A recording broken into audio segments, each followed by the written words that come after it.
nga tweyongerayo n'ebigambo eby'amagezi ebitalyerabirwa ebizze byogerwa omuyivu Dr. P.L. Olumumba, munnamateeka omulwanizi w'eddembe ly'obuntu era mwoyo gwa Afirika, era ebigambo bye ebirala bye bino nga tutandikira ku bye twakomako olw'omukaaga oluyise.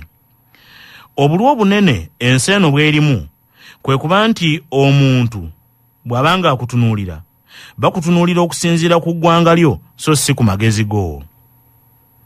Neewuunya okuwulira abeeyita bannabyabufuzi nga bagamba nti baagala ab'amawanga gaabwe nabo nti bagabane ku keeki y'eggwanga. Kyokka sibawulira ate bwe boogera ku kufumba keeki y'eggwanga. N'emmanu nayo yatuuka n'eggwaawo. Ensi yaffe terina kuba na bakulembeze ng'ekyabafuula ab'ettutumu bwe bugagga obufune mu mancoolo n'okwogera okukyamuukiriza nga bali mu kuziika. Emabega w'abakozi ba gavumenti abagaggawadde ne bayingira ebyobufuzi n'ebyobusuubuzi, eriyo ekitongole kye baakulemberako ekyagwa oba ekiri mu kugwa. Tetuyinza kuddukanya nsi ng'ekituufu kye kitwalibwa ng'ekikyamu, nga n'ekikyamu kye kitwalibwa ng'ekituufu.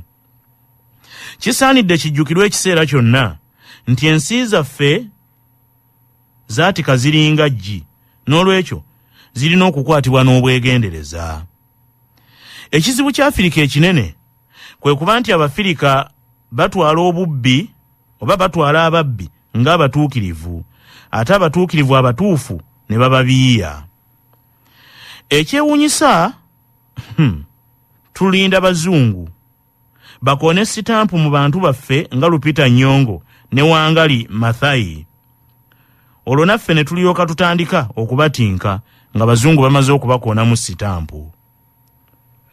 Tuli nsi ezikyakula, third world, si lwakuba nti eno ewaffe enjuba eviirayo bugwanjuba n'egwa ebuvanjuba, nedda, wabula lwakuba nti ffe twateekamu giya ya livansi era tutambulira ku misinde gya kizungirizi mu kkuba ekyamu.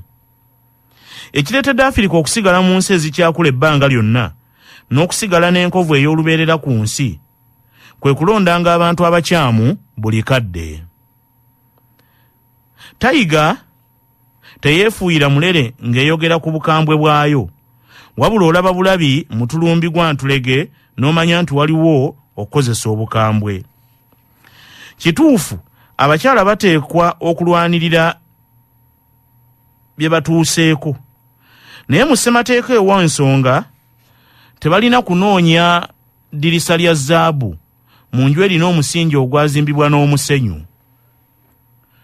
Tugatte wamu ebirungi bya buli ggwanga eriri mu Kenya, olwo ekibadde kifaanana ng'omunaala gw'e Babeli kijja kufuuka omunaala gw'e Babeli. Olwaleero okugamba nti okuba n'obulemu si buteesobola bigambo bituufu nnyo mu by'obufuzi, naye kambabuulire enkulaakulana yaffe ejja kupimirwa ku ngeri gye tuyisaamu abantu baffe abaliko obulemu. Kenya bw'eba yakuba y'amaanyi, mmwe abavubuka muteekwa kukkiriza leero nti mwendu ezigenda okusikira ebitooke ebikaddiye era ebifudde. Sijja kukkiriza buzira bwa kukyamuukiriza nga neefuula munnankyukakyuka ow'obulimba alya n'omuliro. Sikirinaako buzibu kunvuma, naye nga nze nja kusigala nga neetegeerera era nga nnwanirira amazima n'obwenkanya. Okulemererwa ng'ogezezzaako tekifaanagana na kulemererwa nga togezezzaako. Katonda tetusaanira kumumenya na buntu butono. Okusaba obusabi awatali kukola kuba kusinza by'otategeera. Obukkiriza buteekwa okugeberezebwa ebikolwa. Eno nno si enjogera ya munnaffe Agaba Patrick mutabani wa Sekate, anti yatera okukyogerako lunye nti obuntu obwo obutono bwemalire, omutonzi waffe ajja kukuteeramu obwangu nga naawe omaliridde okubwemalira. Lwaki otawaanya abantu n'obuntu obutono ng'ate waliyo ebinene by'ojja okwetaaga obuyambi bwabwe? Naye ng'eno ye pulogulaamu yaffe ekiri ewala wano ku laadiyo Kyabasa.